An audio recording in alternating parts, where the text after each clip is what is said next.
Okay, guys, I appreciate y'all joining us tonight. I apologize.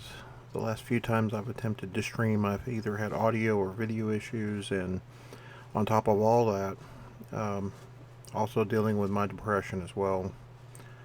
So, for those of you that have joined me, I appreciate it. So, it's recently announced that uh, Kingswood Games has acquired the rights to con- continue the publication of Warlord Saga of the Storm. This was originally on a game by Alderac Entertainment Group, based upon John Zinser's D&D campaign. Um, it was a CCG from 2001 to 2007 or 8. I don't remember exactly. The rights were acquired by Phoenix Interactive. It continued the game in more of an expandable card game mode for another 4.5 to 5 years before it was not continued. The 20th anniversary um, celebration brought more eyes back to the game, and both of the gentlemen that's involved in this project are interested to and has been working with the community for years. So I'm happy to see it back. It is going to be kickstarted apparently in the fourth quarter of this year. Um, we will see how that goes, but I'm certainly excited to roll for initiative again. This is an old starter that I picked up from one of the sets I actually didn't get a chance to play the first time. This is from Heroes Gambit, is the Free Kingdoms deck.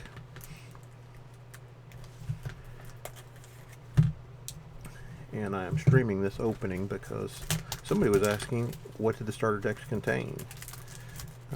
AEG was well known for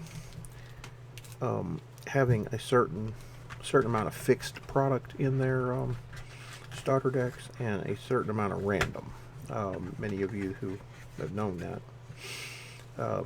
These newer ones came with a D20.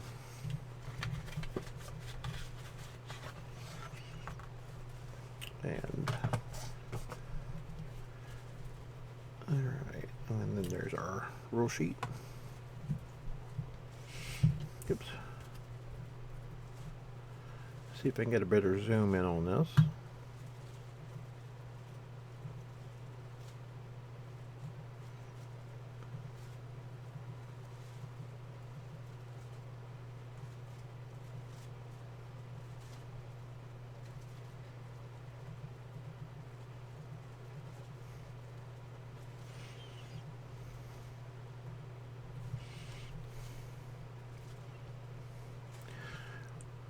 So this is Laird John Hawthorne, Free Kingdoms Warlord, riding 4. As he moves to a different rank, perform a range 4 strike. Is a rogue, 15 armor class, 2 melee strikes, +6 and a +1, +7 skill, and 3 wounds, or 3 health. We have a War Dog Steed,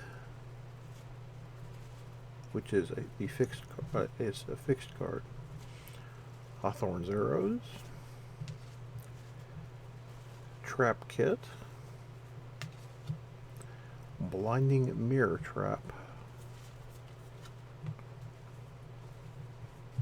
Spring Blade. I'm not gonna lie to you guys, there's a lot of these I don't recognize from. I played from Saga of the Storm to right before Southern Kingdoms, and then I played some of the sets after that, but I never got this far. Sewer Worm. It's an interesting steed, if you ask me. Cloud Racer. Potion of Mist Form.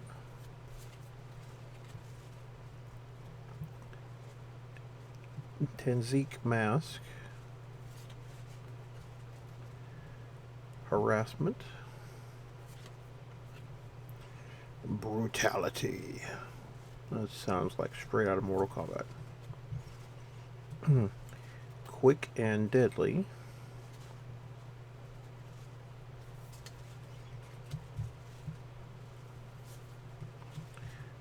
One Among Many. Steady Aim. And times 2. Easy Mark. And once again times 2. Yeah.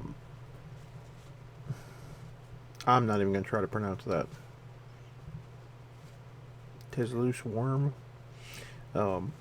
You could play mercenaries in your deck without any penalties, but if you were playing another warlord, if you were playing another faction other than the one that matches your warlord, then your characters came in stunned, which I think is different than they used to.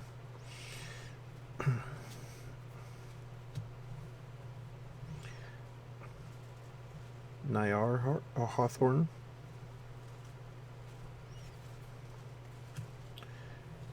Jack Casey.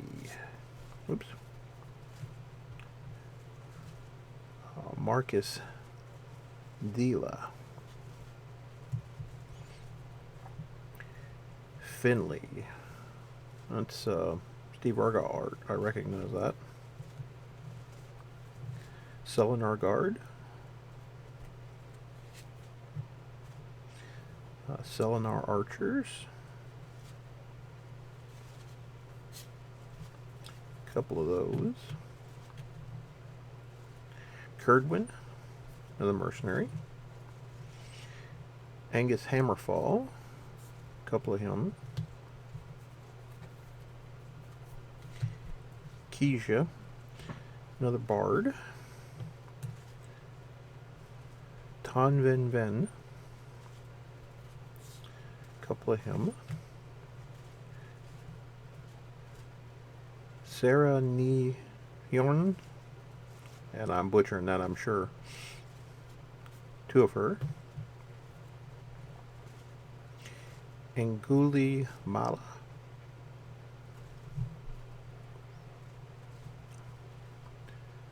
Couple. Her.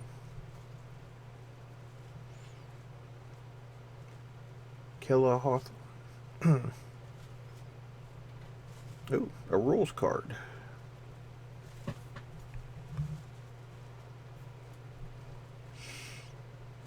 Oh, and that explains what each of the feats does.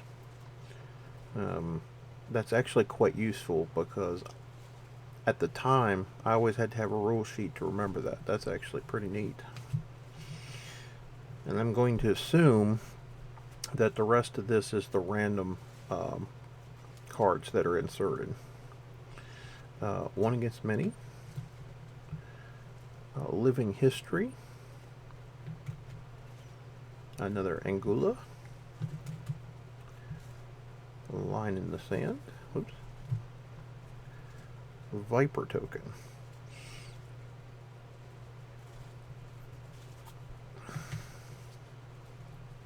Coco Ran.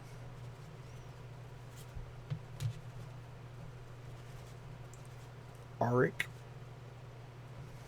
Nothrog, that's my favorite faction. And Death for Death. Order, perform a range a +6 range strike, kill the wizard. Okay. In other words, you better make sure you hit it. Galid Stand. And our rare is a very foily.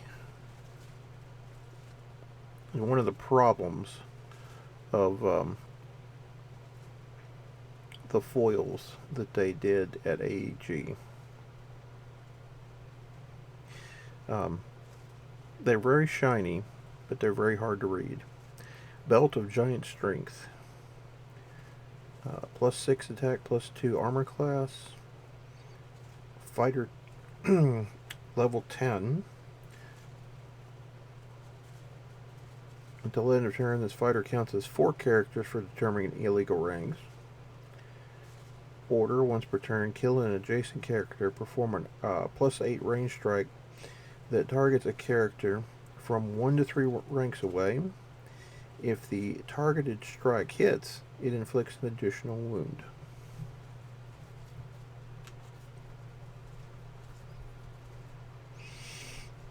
Alright.